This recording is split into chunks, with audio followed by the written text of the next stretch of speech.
దేవుని యొక్క వాక్య భాగంలో నుంచి జెఫన్యా గ్రంథంలో 3వ అధ్యాయం 17వ వచనాన్ని చదువుతాం. జెఫన్యా గ్రంథం 3వ అధ్యాయం 17వ వచనం. చేసిన వారు ఒకరు చదవాలని మనం చేస్తున్నాం. నీ దేవుడైన యెహోవా నీ మధ్య ఉన్నాడు. నీ దేవుడైన యెహోవా నీ మధ్య ఉన్నాడు. ఆయన శక్తిమంతుడు. ఆయన శక్తిమంతుడు. ఆయన మిమ్మల్ని రక్షించును. ఆయన మిమ్మల్ని రక్షించును. ఆయన బహు ఆనందంతో నీ యందు సంతోషించును. నీ యందు సంతోషించును. నీ యందు తనకున్న ప్రేమను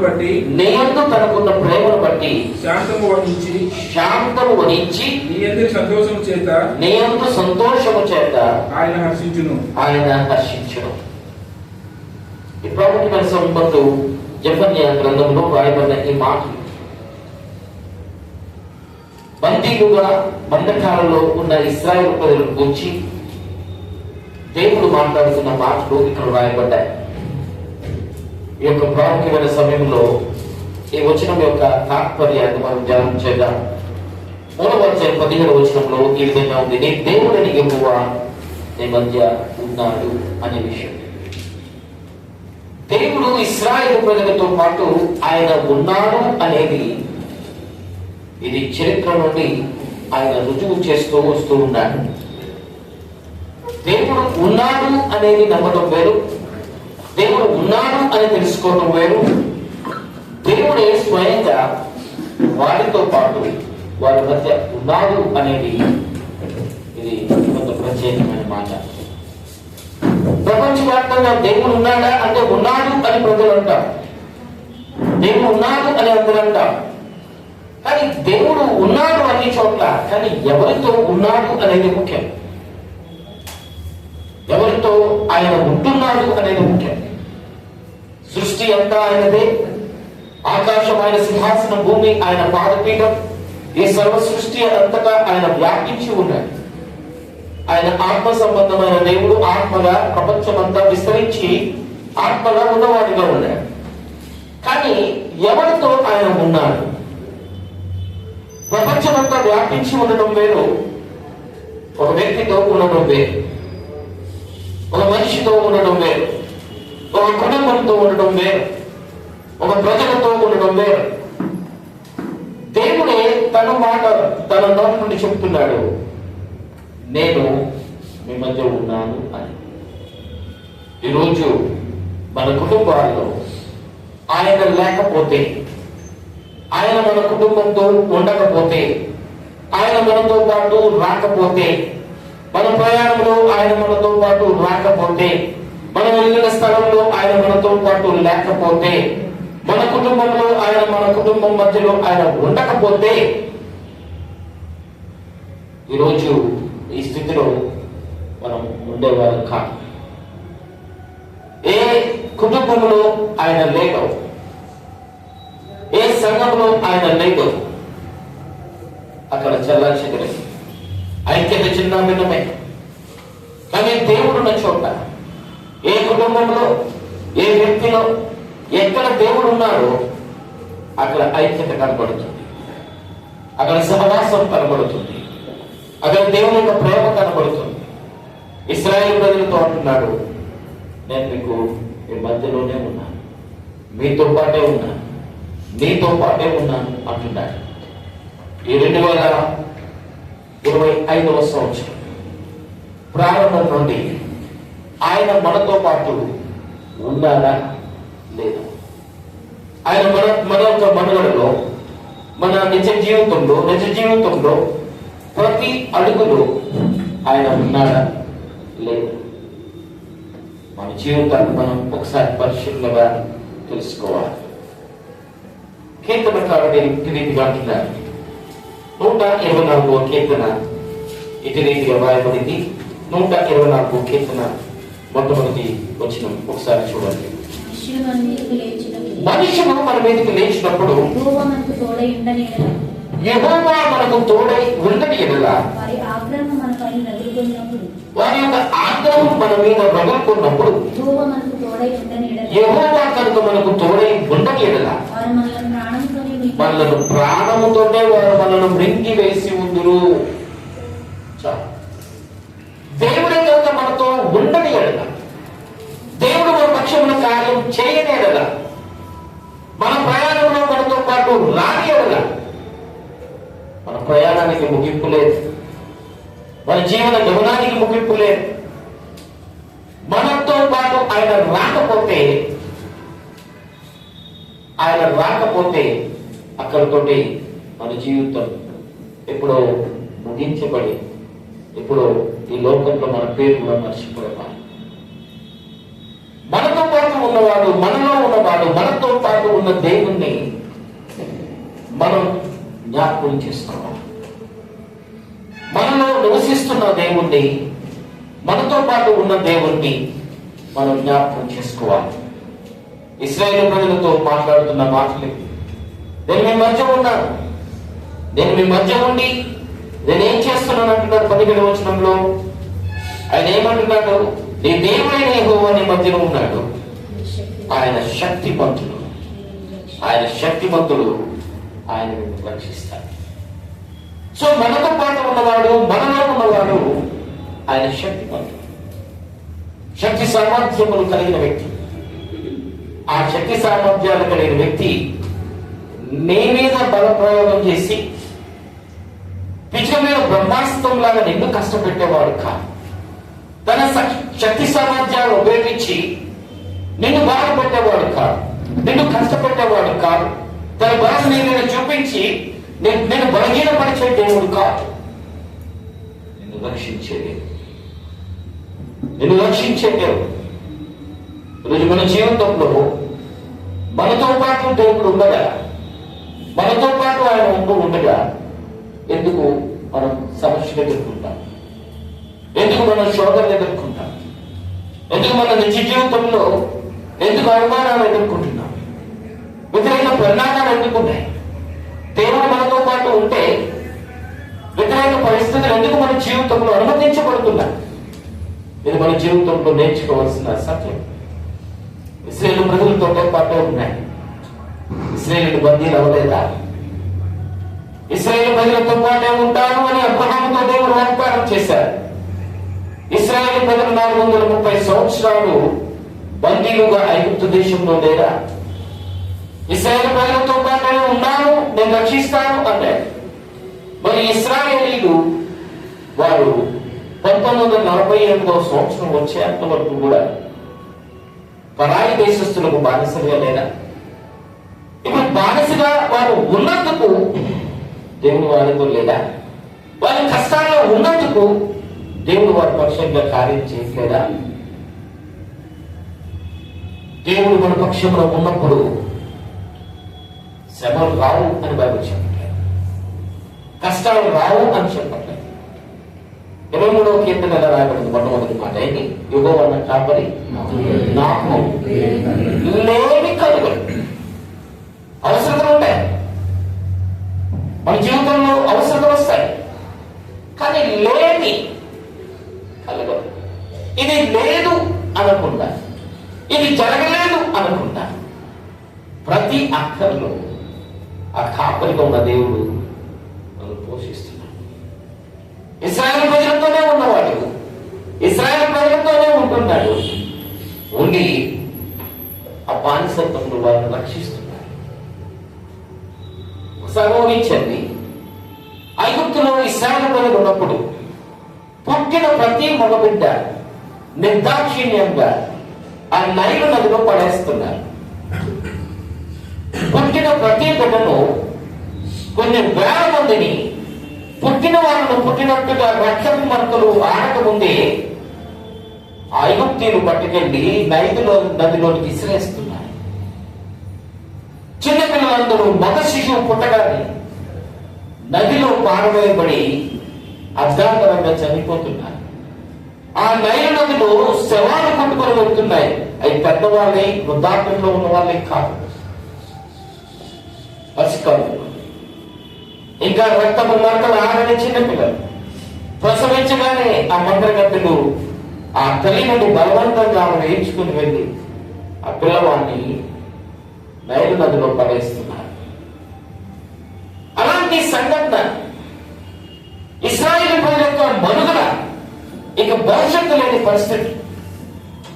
పుట్టిన మగబిడ్డ చనిపోతున్నప్పుడు ఇక వాళ్ళకు భవిష్యత్తే, ఇక తరం లేదు, ఇంకొక తరం లేకుండా ఉన్నవారు చేస్తే ఇక భవిష్యత్తు లేకుండా ఇశ్రాయేలు ప్రజల జీవితం ఇక అగమ్యమైపోయింది. అక్కడితో పురుషపడుతుంది. ఫరో చేయమన్న పని చిన్నది కాదు. ఇశ్రాయేలు ప్రజల వంశమునకే పురుష పెట్టాడు. ఇక మన శిశువుని ఎవరైనా కంటే వాళ్ళు పట్టుకెళ్ళి చంపేయాలి, నైలు నదిలోనికి విసిరేయాలి అంటే ఇశ్రాయేలు ప్రజల భవిష్యత్తు అగమ్యం అయిపోయింది. ఇశ్రాయేలు ప్రజలకు ఇక భవిష్యత్తు లేకుండా చేయాలనుకున్నాడు. అదే సమయంలో దేవుడు భవిష్యత్తు ఉంది అని, వారితో ఉన్నవాడు అని దేవుడు మోషేను పంపించాడు. ఈరోజు భవిష్యత్తు లేదు అని మన చుట్టూ ఉన్న పరిస్థితులు చెప్తుంటే, ఇక మేలు చూడు, ఇక నీ జీవితం ఇంతే అని మన చుట్టూ ఉన్నవారు అంటుంటే, నీతో ఉన్నవాడు శక్తిమంతుడు. నీతో ఉన్నవాడు నిన్ను చేపట్టి నడిపించేవాడు, 24/7 నీకు భద్రత బలంగా ఉన్నవాడు నీకు తోడే ఉన్నాడు. మనుషులు మన మీదకి లేచినప్పుడు యెహోవా కనుక మనకు తోడై ఉండకపోతే ఎప్పుడో వారి యొక్క ఆగ్రహ ద్వారాలకు మనం బలైపోతుంది. దేవుడే కనుక మనకు తోడై ఉండకపోతే ఎప్పుడో మన జీవితం ముగించబడిపోయేది. మనం చరిత్రలో చూస్తాం. షడ్రక్ మేషక్ అబేద్నెగోలు అగ్నిగుండం నుండి తప్పించబడ్డారు. అగ్నిగుండంలోనికి వెళ్ళి క్షేమంగా బయటకు వచ్చారు. వారు అగ్నిగుండం ఒక కృత్రిమంగా ఉండే ఒక సమస్య, అగ్నిగుండంలోనికి వాళ్ళు వెళ్ళి బయటకు వచ్చారు. ఈరోజు మనం అనేక మంది ఇంకా అగ్నిగుండంలోనే ఉన్నట్టుగా సమస్యలు ఉన్నాయి. ఇంకా బాధలు సమస్యలు వెంటాడుతున్నాయి. ఇంకా అగ్నిగుండంలోనే ఉన్నట్టుగా ఉన్నాం. నేను ఎలా బ్రతుకుతున్నా? ఎలా మన మనుగడ సాగుతుంది? రేపటిని కూర్చిన ధైర్యం, భవిష్యత్తు ఉంది అని ఎవరు మనల్ని బలపరుస్తున్నారు? ఇంకా అగ్నిగుండంలోనే ఉంటున్నాం రోజు అని బ్రతుకుతున్నాం. మన పని మనం చేసుకోగలుగుతున్నాం. మన భవిష్యత్తుల గురించి ఎదురు చూస్తున్నాం. దేవుడి కార్యాల గురించి ఎదురు చూస్తున్నాం. ఇవన్నీ ఎలా సాధ్యమవుతున్నాయి అంటే ఆయన మనతో పాటు ఉన్నాడు. ఆయన మన పక్షంగా ఉన్నాడు. ఆయన శక్తివంతుడు. ఆయన సంరక్షిస్తూ ఉన్నాడు. ఆయన భద్రత వలయంలో మనం ఉన్నాం. దానియేలు సింహాల బోన్లో నుండి బయటకు వచ్చాడు. అతన్ని సింహాల బోన్లో పడేస్తున్నప్పుడు ఆకలితో ఉండే సింహాలు ఎప్పుడో ఆ దానియేలు వాళ్ళకు ఆ సింహాలకు ఆహారం అయిపోవాలి. ఎప్పుడో దానియేలు జీవితం ఆ రోజు చివరిది ఇక ముగింపు అయిపోవాలి. కానీ దానియేలుతో పాటు దానియేలు ఆరాధించే దేవుడు ఉన్నారు. ఆయన తోడే ఉన్నారు. ఆయన శక్తివంతుడు. సింహంలో నోళ్లను మోయగలిగిన శక్తివంతుడు. సింహం యొక్క నోటి నుండి దానియేలును సంరక్షించే శక్తివంతుడు.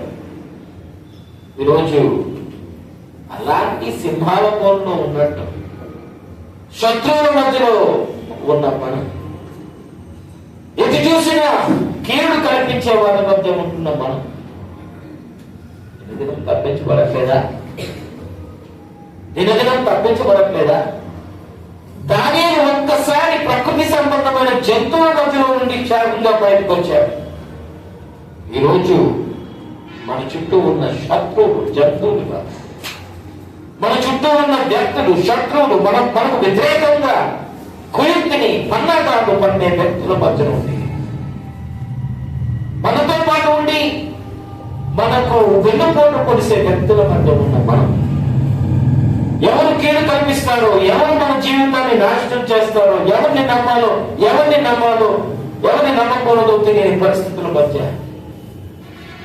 దేవుడు మనతో పాటు ఉన్నాడు. ఆయన మనతో పాటు ఉన్నాడు. ఆయన సంరక్షిస్తున్నాడు. ఆయన శక్తివంతుడు. ఆయన మనతో పాటు ఉన్నాడు. ఈరోజు మన జీవితంలో మనతో పాటు ఉన్న దేవుని యొక్క గొప్పతనాన్ని మనం గుర్తించాలి. ఒక ఉదాహరణగా ఒక సంఘటన, బైబిల్లో జరిగిన సంఘటనే. ఇలా ఇశ్రాయేలు ప్రజలను బానిసగా వెళ్ళిపోయిన ఒక చిన్న అమ్మాయి, ఇంటి పని చేసే ఒక పని మనిషి, సిరియా దేశానికి సైన్యాధ్యక్షుడిగా ఉన్న వ్యక్తి ఇంట్లో ఒక పని చేసే ఒక పని పిల్ల, ఇశ్రాయేలు దేశం నుండి బానిసగా వచ్చిన పని చేసే ఒక బానిస. ఇక భవిష్యత్తు లేదు, తనకి ఇక భవిష్యత్తు లేదు. తన బ్రతికినంతకాలం బానిసే, ఇక భవిష్యత్తు లేదు. ఎప్పుడు వాళ్ళ యజమానులు కూర్చునే సోఫాలో కూర్చోడానికి లేదు. ఎప్పుడు తన యజమానునికి ఎదురు రావడానికి లేదు. ఎప్పుడు తన పైకెత్తడానికి వీలు లేదు. తన భవిష్యత్తు ఎప్పుడు తరలించాలి, తన భవిష్యత్తుకి ఎప్పుడు మేలు లేదు. అమ్మా, అయ్యా అని బ్రతకాలి. తన యజమానుని యొక్క బాధ, తన ఇంటిలో బాధపడుతున్న ఒక యజమాని యొక్క బాధ, ఆ నయమాన్ యొక్క బాధ గుర్తించి, ఎవరితో చెప్పుకోలేని సమస్య, చెప్పుకుంటే పొరుగు పోతుంది, చెప్పుకుంటే అందరూ దూరం పెడతారు. అంటరాని రోగం, అది అంటరానంటే అంటు రోగం. కాబట్టి అంటరాని వ్యక్తైపోయాడు. నయమాను బాహ్య ప్రపంచంలో అందరికీ సైన్యాధిపతిగా ఉన్నాడు, కానీ అంతరంగంలో ఇతనికి భవిష్యత్తు లేదు అని ఉన్నాడు. ఈ పాపం కాదు భవిష్యత్తు లేదు. ఈయన బానిస, లోకపరంగా చూస్తే ఈయన భవిష్యత్తు లేదు, తరలించాలి.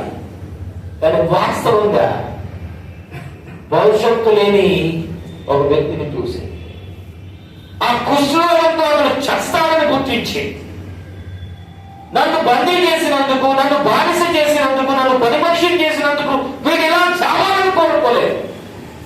ఆ రోగంతో వాడు పోవాలని కోరుకోలేదు. ఈ బంధకాలను లెక్క చేయలేదు, బానిసత్వాన్ని లెక్క చేయలేదు. తన నమ్మిన దేవుని గొప్పతనం మీద ఆధారపడి బతికింది. తను నమ్మిన దేవుని గొప్పతనాన్ని నమ్మింది. అతను సిరియా అధ్యక్షుడైతే ఏంటి, సిరియా సైన్యాధ్యక్షుడైతే ఏంటి, ఎవరైతే ఏంటి, తను నమ్మిన దేవుని గొప్పతనం, ఆయన శక్తిమంతుడనే విషయాన్ని గుర్తించి ఆమె బానిసత్వాన్ని మర్చిపోయింది. సలహాలు సూచనలు ఇచ్చే మంత్రి వర్గంలో ఆమె లేదు. ఇలా చేయండి ఆదేశించే స్థానంలో ఆమె లేదు. ఇది ఖచ్చితంగా అని చెప్పగలిగినంత తలపై కంటే ఆమె స్థితి లేదు. కానీ తను బానిసగా చేసిన ఒక వ్యక్తిని, తను బానిసగా చేసిన వ్యక్తిని, అంటే నయమాన్ని ప్రేమించిందంటే అలాంటి అంటే తాను నన్ను బానిస చేశాడు, బందీ చేశాడు అనే దృష్టితో చూడకుండా దేవుని శక్తిని నమ్మింది. దేవుని శక్తి చేత అతను బాగుపడతాడు, భవిష్యత్తు ఉంది అనే విషయం తెలియచేసి, నేను అడుగుతున్నాను, ఈ నయమాను ఎలీషా దగ్గరికి వెళ్ళిన తర్వాత, యోర్దాను నదిలో 7 మార్లు మునిగిన తర్వాత, 7 మార్లు మునిగిన తర్వాత అతను తిరిగి తన సిరియా దేశానికి వచ్చిన తర్వాత తాను కలుసుకునే ఫస్ట్ టెస్ట్ ఎవరై ఉండాలి? ఎవరై ఉంటారు? ఎవరై ఉంటారు? ఎవరై ఉంటారు అమ్మా? చిన్నదే. తన ఇంటికి వచ్చిన తర్వాత తన భార్యను రిసీవ్ చేసుకోవడం, తన భార్యతో సంతోషాన్ని పంచుకోవడం, మేలు చేసిన ఆ చిన్న పాపను అభినందిస్తాను. ఒకసారి ఆలోచించండి. మళ్ళా నయమాను కుష్ఠరోగం పోయిన తర్వాత ఇంకా ఆమె అంట్లు కలిగింది అనుకుంటున్నారా? ఇంకా ఇల్లు వచ్చింది అనుకుంటున్నారా? ఇంకా బానిసగా ముద్రింపబడిందా? నేను అనుకుంటున్నాను, నయమానుకి కనుక కొడుకుంటే ఆ పాప నుంచి పెళ్లి చేస్తాను. నయమానుకి కనుక కొడుకుంటే అమను కోరను అని చేర్చుకుంటాడు. ఎప్పుడు మళ్ళా బానిసత్వం వైపు వెళ్ళను. అక్కడితో స్టోరీ అయిపోయింది.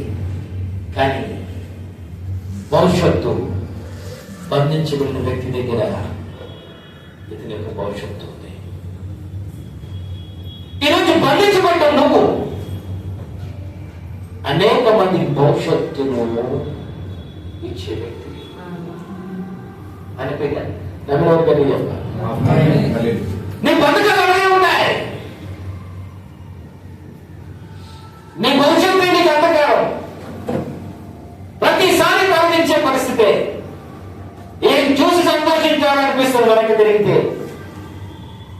ఏముంది చూసి సంతోషించడానికి అనిపిస్తుంది. కానీ భవిష్యత్తు ప్రసాదించే ఒక వ్యక్తివి. అంధకారంలో ఉన్న ఒక వ్యక్తికి ఇక భవిష్యత్తు లేదు, ఇదే నా చివరి గడియ అనుకునే ఒక వ్యక్తికి భవిష్యత్తు ఉంది అని తెలియజేసే ఒక సమాచారాన్ని ఇచ్చే ఒక వ్యక్తి. ఈరోజు నీ బంధకాలను పక్కకు పెట్టు. ఎన్ని సమస్యలు, ఎన్ని శోధనలు, ఎన్ని రకాలుగా మనం వెంటాడుతున్నప్పటికీ ఎగుబండుతుందని తప్పించుకుని వెనక్కి పరిగెడితే సింహం వచ్చింది. అలా ఉంటుంది. ఎలుగుబండు వచ్చింది బాబాడికి పరిగెడితే సింహం వచ్చింది.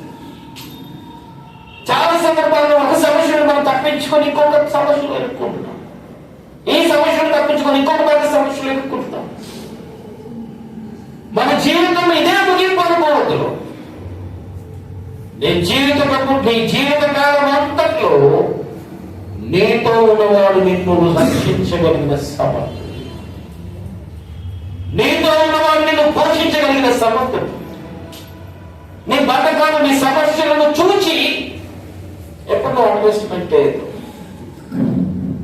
నీ భవిష్యత్తు ఏంటి అనేది, నీ భవిష్యత్తు నాకు కనబడట్లేదు కదా అనేది ఎప్పుడు నువ్వు అనుకోవాలి. నువ్వు తెగిపోయిన గాలి పదం కాదు. భవిష్యత్తు తెలియని వ్యక్తి కాదు. తల్లిదండ్రుల చేత విడిచిపెట్టబడిన ఒక అనాథము కాదు. గమ్యం తెలియని ఒక వ్యక్తిని కాదు. నేను పాదం స్థిరపరిచి, నిన్ను స్థిరపరిచి, ముదిమి వచ్చే వరకు నిన్ను ఎత్తుకొని నడిపించే దేవుడు నీ పక్షంలో ఉన్న వ్యక్తి. జీవిత కాలంలో నీ బంధకాలన్నింటినీ దాటి, ఈ బంధకాలన్నింటి మధ్య ఏ విషయంలో దేవుడు నన్ను నిలబెడతాడు? దేవుని శక్తిని కనపరిచే కార్యం, ఎలాంటి కార్యం కొరకు దేవుడు నన్ను ఇక్కడ ఉంచాడు? దేవుడు ఒక కార్యం జరిగిస్తే పరిస్థితులు దేవుడు తిరగేస్తాడు.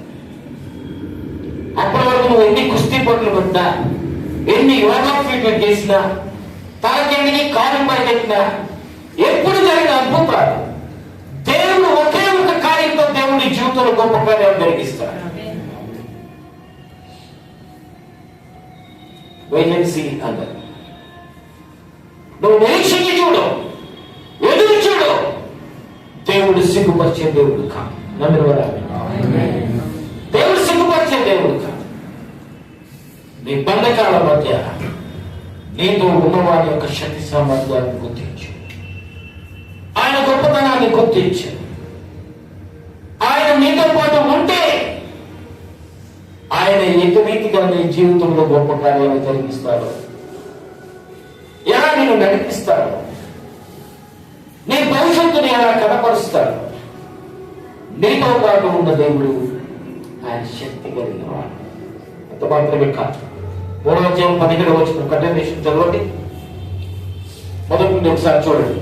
నీ దేవుడిని యెహోవాని మధ్య ఉన్నాడు. ఆయన శక్తిమంతుడు. ఆయన మిమ్మల్ని రక్షించను. ఆయన బహుళానందంతో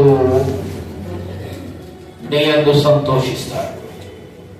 నీ యందు తనకున్న ప్రేమను బట్టి శాంతం వహిస్తాడు. అలాగే నీ యందు సంతోషం చేత ఆయన హర్షిస్తాడు. దేవుడు శక్తి కలిగినోడే. ఆ శక్తి సామర్థ్యాలు కలిగిన వ్యక్తిత్వం, దేవుడు శక్తి కలిగిన వాడే, ఆ శక్తి కలిగిన కార్యాలు చేసేవాడే. ఆయన వ్యక్తిత్వం ప్రేమ కలిగిన వ్యక్తిత్వం, నిన్ను బట్టి సంతోషించే వ్యక్తిత్వం. మేబీ మన లైఫ్ టైంలో మన జీవితాన్ని బట్టి తల్లిదండ్రులు కూడా చిరాకు పడి చేదరించుకున్న సందర్భాలు ఏమైనా ఉన్నాయా? మన జీవిత కాలంలో ఏ రోజైనా ఎందుకు పుట్టావురా, ఎందుకు పుట్టావే అని తల్లి తండ్రులే సంబోధించిన క్షణాలు ఉన్నాయేమో. నువ్వు పుట్టినందుకు ఎందుకు పుట్టకపోతే నా కడుపును పుట్టకపోతే మంచిది అనుకున్న సందర్భాలు ఉన్నాయేమో. అది దేవుడు నిన్ను బట్టి సంతోషించేవాడు, నిన్ను బట్టి సంతోషించేవాడు, నిన్ను బట్టి సంతోషించేవాడు ఎవరైనా ఉన్నారా? ఇప్పుడు హఠాత్తుగా ఎవరికైనా ఒక ₹1,00,000 వచ్చిందనుకోండి, ఇక్కడ ఉన్న గ్రూప్ లో హఠాత్తుగా ₹1,00,000 వచ్చి స్టార్ తిరిగింది. So can you believe? అందరూ సంతోషిస్తారా అమ్మా? అందరూ సంతోషిస్తారా? నీ మేలు కోరిన వ్యక్తులే, ప్రార్థించిన వ్యక్తులే, నీతో పాటు ఉన్న వ్యక్తులే నీకు మేలు కలిగినప్పుడు ఈ మేలు కోరిన వ్యక్తులు సంతోషిస్తారంటున్నారా? సంతోషించారు. మాకు రాలేదే అని బాధపడతారు. మాకు రాలేదే అనే దాన్ని మించి ఇళ్ళకి ఎందుకు వచ్చింది? ఇంకా మంచి ఆన్సర్ కావాలి. ఎలకే ఎందుకు వచ్చింది? ఇంకా మంచి ఆన్సర్. అసలు రాకూడదు.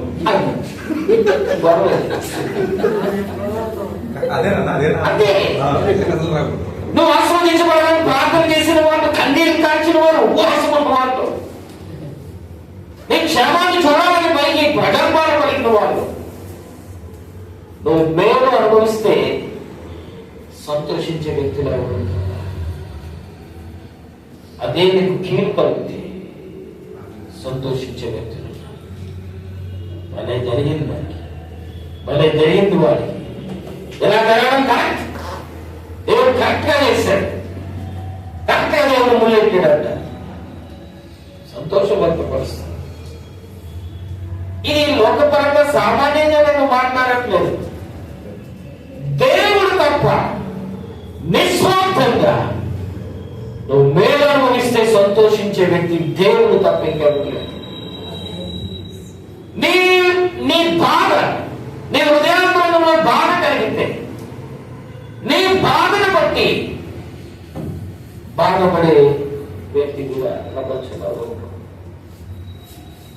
నీ దుఃఖాన్ని కించపరిచేవాడు, అవమానపరిచేవాడు, ఇలా తగిన శాస్త్రి జరిగిందని లేనిపోని నిందలు వేసి నీ దుఃఖాన్ని సంతోషంగా మార్చుకున్న వాళ్ళు మన చుట్టూ ఉంటారు. దేవుడట తనకున్న ప్రేమను బట్టి నీ బట్టి సంతోషిస్తాడు. అన్న గొప్ప దేవుడు. తన శక్తి సామర్థ్యాన్ని బట్టి నిన్ను సంరక్షిస్తాడు. తన ప్రేమ కలిగిన మనస్తత్వాన్ని బట్టి నిన్ను బట్టి సంతోషిస్తాడు. దేవుని యొక్క గొప్ప గుణ లక్షణాలు. దేవుని శక్తిని బట్టి నీ మీద బలప్రయోగం చేసి బలవంతంగా నిన్నేమి నష్టపరచు, కీడు చేయలేవు. నీతో పాటు అన్ని సమయాలలో 40 సంవత్సరాలు ఇశ్రాయేలు ప్రజలతో పాటు ఉన్న దేవుడే, 40 సంవత్సరాలు ఇశ్రాయేలు ప్రజలను నడిపించిన దేవుడే. ఎడారిలో ఎండిపోయిన నీ జీవితంలో నీతో పాటు ఉన్నాడు. ఏముంది?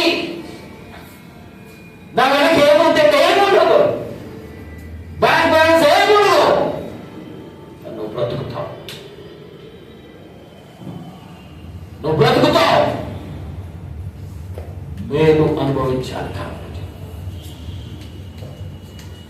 నువ్వు బ్రతుకుతావు. ఏం చూసి సంతోషిస్తున్నామని ప్రపంచం అనుకుంటే, ఏం చూసి వెలిగిందో ధైర్యం అని ప్రపంచం అనుకుంటే, మన చుట్టూ ఉన్నవారు ఏమీ లేదు ఎంత ఆనందం ఎక్కడ అనుకుంటే, ఏమీ లేకపోయినా మనతో పాటు ఉన్నవాడు సరైన, మనతో పాటు ఉన్నవాడు అక్కర తీర్చేవాడు, మనల్ని పోషించగలిగిన సమర్థుడు, 40 సంవత్సరాలు ఫుడ్ సప్లై చేసి ఆకలితో ఎప్పుడూ చావకుండా లక్షల మందిని నడిపించాడు. వాళ్ళు చేసిన అపరాధాలు బట్టి, తప్పులు బట్టి, యుద్ధాన్ని బట్టి 70% చచ్చారు. కానీ ఆకలి బాధతో కానీ, నీరు లేవనే దప్పిక బాధతో కానీ ఎవరు చచ్చిపోలేదు. లక్షల మందిని పోషించిన దేవుడు మన దేవుడు. మనం నమ్మిన దేవుడు ఆయన శక్తి కలిగిన వాడు. ఆయన శక్తిని బట్టి మనల్ని సంరక్షిస్తాడు. ఒక బాగా అడుగుతున్నాడు, యోబు దేవుని ద్వారా అభినందించబడి సాక్ష్యం పొందిన వ్యక్తి. యోబు వంటి నీతిమంతుడు, యథార్థవంతుడు భూమి మీద ఎవరు లేరు. దేవుని భయభక్తులు కలిగి చరిత్రను విసర్జించిన వ్యక్తిగా దేవుని చేత అభినందించబడిన వ్యక్తి యోబు. దేవుడు సాక్ష్యం ఇచ్చాడు. ఇప్పుడు యోబు ఎంతగా నష్టపోయాడు, ఎంత పతన స్థితికి వెళ్ళిపోయాడు. షబాయిలు వచ్చి వాళ్ళ వంటలు గొర్రెలు, కల్దీలు వచ్చి గొర్రెలు, ఆస్తి పోయింది, పనివాడిని కొట్టి చంపేస్తారు, ఒక్కరు తప్పించుకున్నాడు పనులు.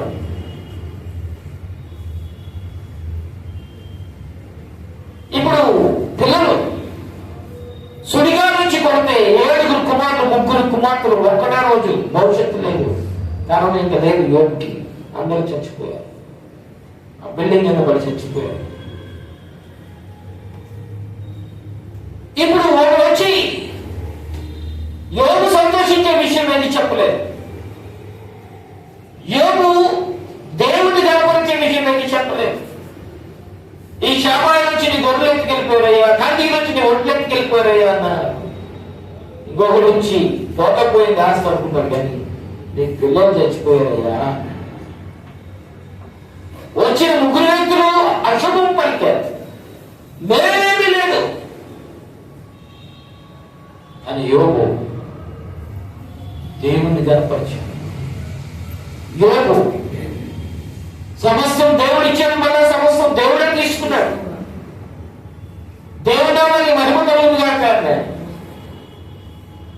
ఇప్పుడు నేను అడిగే ప్రశ్న, దేవుని ద్వారా అభినందించబడిన ఒక వ్యక్తి దిక్కులేనోడైపోయాడు. భార్య నీళ్లు కూడా ఇవ్వడానికి దగ్గరకు రావడానికి ఇష్టం లేదు, ఎందుకంటే చిల్ల పెంకుతో గోపుకుంటున్నాడు. గోపు ఎప్పుడన్నా గజ్జి పట్టి, తామర పట్టి, పుట్లై అది దగ్గర వెళ్ళలేదు. దగ్గర ఆ రసికాడితే గోకితే ఆ దుర్వాసన ఎంత భయంకరంగా ఉంటుందో. చిల్ల పెంకుతో గోపుకుంటున్న వ్యక్తి దగ్గరికి బాగా వెళ్ళలేకపోతుంది, దుర్వాసన. చిల్ల పెంకుతో ఇలా గోకేసుకుంటానంటే దాని అర్థం ఏంటి? సెన్స్ లేదు. సెన్స్ లేని రోగం ఏంటి? రసికాని పుండ్లొచ్చి వాసన వచ్చే రోగం ఏంటి? కుష్ఠరోగం వచ్చేసింది, షేప్లెస్. భార్య ఎట్టి పరిస్థితుల్లో ఇక ఇతరులతో మళ్ళా కాపురం చేస్తాడన్న విశ్వాసం ఏమీ లేదు. ఇలాంటి వాడితో నేను కాపురం చేస్తానా? ఇలాంటి వాడుతుందా అనుకుంది భార్య. నాకన్నా అనుకుంది భర్త. ఇంకా యథార్థత ఎందుకుకుండా ఉంటావయ్యా, నువ్వు దేవుని దూషించి చచ్చిపో.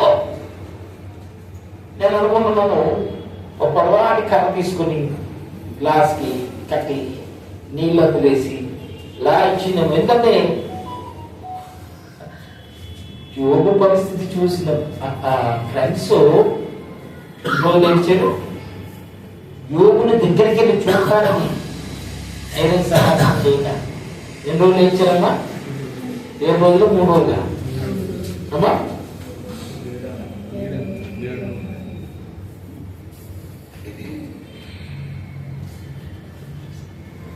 7 దినాలు.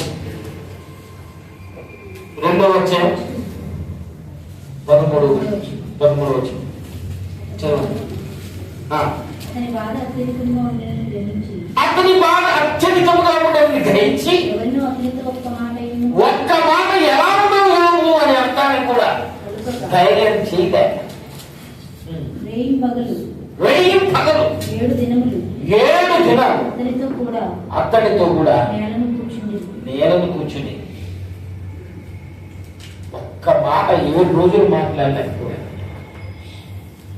ఒక్క మాట ఎలా ఉన్నావు యోగు అని అంటానికి కూడా సాహసం చేయలేకపోయాడు. సొంత స్నేహితులు అంత దుర్భరమైన స్థితి. నేను అంటున్నాను, ఎందుకు అలాంటి పరిస్థితి యోగుకు వచ్చేసింది? ఎందుకు వచ్చింది? దేవుడు కంచె ఏం చేశాడు? ఏం చేశాడు దేవుడు? కంచె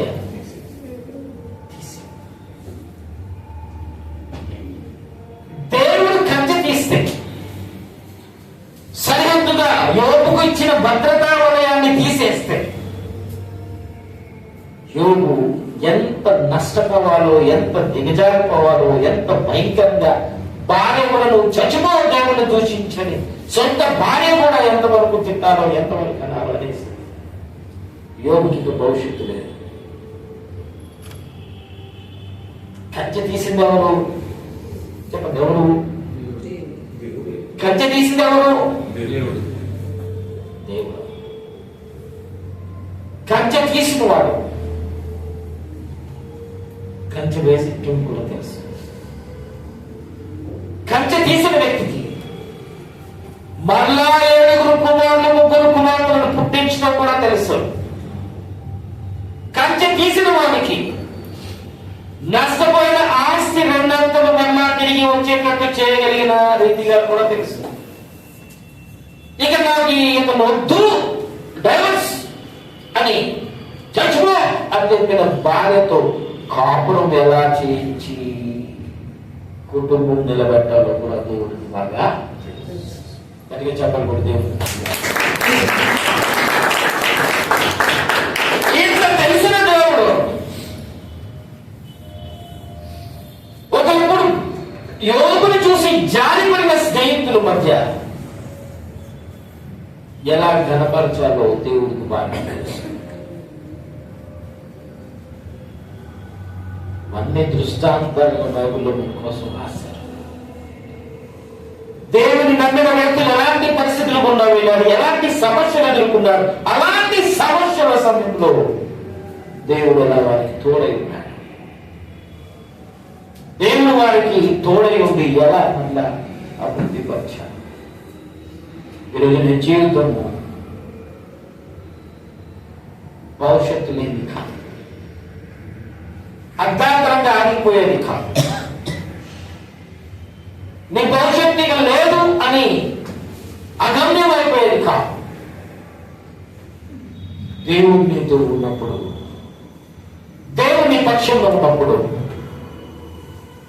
ఎప్పుడు జరగాలో, ఎలా జరగాలో, దేవుడు నిన్ను ఎలా జరపరచాలో, ఎక్కడ తలపైకెత్తాలో దేవుడికి బాగా తెలుసు. నయమానీయులో ఉన్న ఈ చిన్నది డిజిగ్నేషన్ ఇక స్లేవ్ గా ఎప్పటికీ పిలువబడలేదు. నయమానీయులో ఉన్న ఈ చిన్నది రాజమర్యాదలతో కూడిన జీవితం, సుఖభోగం అనుభవించింది. ఎప్పటికైనా పని మనిషి కాదు. నీ జీవితంలో దేవుడు ఒక గొప్ప కార్యాన్ని చేసే ముందు ఎంతగా తగ్గించానో, ఎంతగా నడకుంటానో, ఎంతగా నేర్పించానో ప్రతి పరిస్థితి నీకు అనుమతిస్తాడు. అబ్రహామును దేవుడు పరీక్షిస్తే రండి నేను మా కొడుకుని చెప్పడానికి కత్తెత్తుతాను, మీరు చూడండి దేవుడు ఆపేస్తాడు అని పని వాళ్ళ దగ్గర ఎంటర్టైన్మెంట్ ప్రోగ్రామ్ ఏమి చేయలేదు. పని వాళ్ళ కళ ఎదుట అబ్రహాము ఎంత గొప్పలో కొడుకును పని ఇవ్వడానికి వెళ్ళాడు అనే విషయం పని వాళ్ళ ద్వారా సంతోషాన్ని ఎప్పుడు పొందలేదు. దేవుడికి మాత్రమే కనబడే భక్తి. మీరు ఇంకా ఉండండి, నేను పైకల్లో వస్తానంటే దేవుడికి మాత్రమే కనబడిన భక్తి, దేవుని కనబడిచే భక్తిని ప్రదర్శించి పైనేమేందో ఇక్కడ పనులకి తెలియదు, మేము వెళ్ళి మళ్ళా వస్తాం బలి అర్పించని మళ్ళా వచ్చాడు తప్ప ఇతన్ని బలి అర్పించాడు అన్న విషయం పనులకి తెలియదు. దేవునికి ఇవ్వాల్సిన స్థానం దేవుడికి ఇచ్చి దేవుని ఎదుట తన నిష్ఠ భక్తిని కనబరిచాడు అబ్రహాం. ఈరోజు దేవునికి నీ హృదయానికి మధ్య, దేవునికి నీకు మధ్య దేవుని కనపరిచే భక్తిని కలిగి ఉండడానికి ఒక నూతన సంవత్సరం దేవుడు మనకి ఇవ్వబోతున్నాడు. నన్ను వరాలండి. ఇన్ని రోజులు సెలబ్రిటీగా ఉండడానికి, పేరు ప్రఖ్యాతుల కోసం, మెప్పు కోసం, అభినందనల కోసం బ్రతికిన బ్రతుకు ఈ 2025 ఎండైపోవును గాక. దేవునిగా కనపరిచే భక్తిని కనపరచడానికి మన సమస్యలన్నీ పక్కకు పెట్టి దేవుని యొక్క మహిమలను ఇతరులకు కనపరచడానికి ఒక నూతన సంవత్సరాన్ని దేవుడు మనకి ఇస్తున్నాడని నమ్ముతాం. మన సమస్యలన్నీ పక్కకు పెడతాం. ఒక తండ్రిగా కొడుకుని చెప్పడానికి ఆ కొడుకు పడుతున్న బాధ, ఏడుపు, డాడీ డాడీ అంటుంటే ఒక తండ్రిగా ఎంత ఎమోషనల్ గా బాధపడ్డాడు. అయ్యో సొంత తండ్రి నన్ను చంపేస్తున్నాడేంటని ఎవరికీ చెప్పుకోలేని ఒక దేవ స్థితిలో ఎంతగా ఇస్సాకు బాధపడ్డాడు. అది అక్కడ వరకే, వాళ్ళ వరకే, ప్రపంచానికి కాదు. పని వాళ్ళ ఎదుట ఎంటర్టైన్మెంట్ ప్రోగ్రాం కాదని ఈరోజు దేవుడు నీకు కుటుంబ పరంగా నేర్పించే విషయాలు, నీ వ్యక్తిగత విషయాలు, బాధ్యతల మధ్య ఉన్న విషయాలు, నీ పిల్లల మధ్య ఉన్న విషయాలు అక్కడ వరకే. నీకు నేర్పించే విషయాలన్నింటిని బట్టి నువ్వు దేవుణ్ణి గర్పించు. నీ వ్యక్తిగత జీవితంలో దేవుడు నీకు నేర్పించే విషయాలన్నింటిని బట్టి నువ్వు దేవుణ్ణి గర్పించు. నేను అభినందించే ప్రేమ కలిగిన వాడు, నేను అభినందించే వ్యక్తి, నేను మేలు కోరుకున్న వ్యక్తి, ప్రేమ కలిగిన వ్యక్తి, నిన్ను బట్టి సంతోషించే వ్యక్తి, ఆయన నీకు సంరక్షకుడు, ఆయన శక్తి కలిగిన వాడు, ఆయన నిన్ను రక్షిస్తాడు, తన ప్రేమను బట్టి నువ్వు బట్టి సంతోషిస్తాడు. అలాంటి నూతన సంవత్సరం 2026 దేవుడు మనకు అనుగ్రహించిన దాకా అందరం దేశపడతాం. కొన్ని మాటలు సైలెంట్ మోడ్ లో పెట్టడం కన్నా ఫైట్ మోడ్ లో పెట్టండి. 12:15 నేను ఆరాధన ఆపుతాను. దేవుడు మనకు ఒక మంచి అవకాశాన్ని ఇచ్చారు. దేవుడు తోడై ఉంటే ఎలాంటి శక్తి కలిగిన కార్యాలు జరుగుతాయో, ఆయన శక్తి కలిగిన వాడు, ఆయన సంరక్షించేవాడు, ఆయన ప్రేమ కలిగిన దేవుడు నిన్ను బట్టి సంతోషించేవాడు. ఈ 2 గుణ లక్షణాలు రాబోతున్న నూతన సంవత్సరంలో మర్చిపోతాం. ఎలాంటి క్లిష్ట సమస్యలోకి వెళ్ళిపోయినా, ఎలాంటి ఇబ్బందికరమైన సమస్యలోకి నువ్వు చిక్కుకుపోయినా, నీకు ఇక దిక్కులేదు పోతున్న నీ భవిష్యత్తును నిర్ణయించేవాడు నీతో పాటు, నీ భవిష్యత్తుకు దిశా నిర్దేశం చేసేవాడు నీతో పాటు ఉన్నవాడు, పడిన స్థితి నుండి నేను లేపేవాడు, నీ కన్నిటిని సంతోషంగా మార్చేవాడు, అలసిపోయిన నీ ప్రాణానికి సేదతీర్చేవాడు, భవిష్యత్తు లేదు పతనమైపోయాను అనుకున్నప్పుడు ఆ పతనాన్ని ఆశీర్వాదంగా మార్చేవాడు, నీ పథకాలన్నిటిలో నుండి నేను విడిపించే సముద్రుడు ఆయన, నీ క్రీడను బట్టి సంతోషించేవాడు నీ చుట్టూ ఉంటే, నీ మేలును బట్టి నిన్ను ద్వేషించేవాడు నీ చుట్టూ ఉంటే, నీకు కలిగిన మేలును బట్టి హృదయపూర్వకంగా సంతోషించిన వాడు ఆయన నీతో పాటు ఉన్నాడు, నీ కుటుంబంతో పాటు ఉన్నాడు, నీ వ్యక్తిగత జీవితంలో నీలో ఉన్నాడు.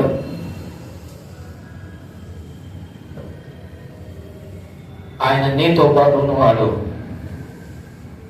ఒంటరికి నిన్ను వదిలిపెట్టాడు.